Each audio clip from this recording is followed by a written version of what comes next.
I've been with C&W for 2.5 years now. Excellent. So you're going to tell us about one of the projects I saw them working on in the shop. This is a reading nook. It is a reading nook. It's for a Zika home that's in Anderson Township near Coldstream Country Club.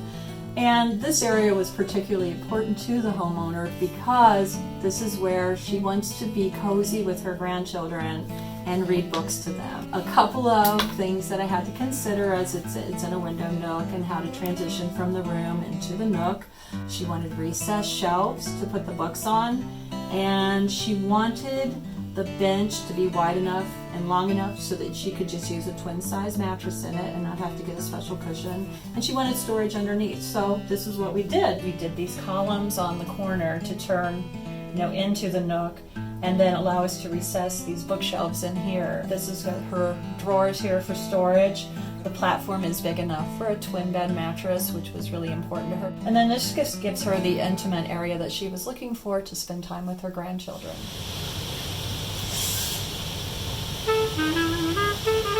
My name is Phil. I'm working on a nook.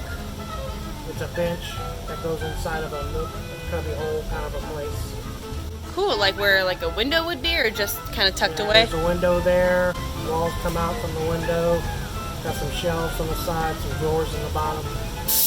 What part are you exactly working on right now? I'm in the beginning, so I'm doing the face frames, the very fronts of each of these pieces.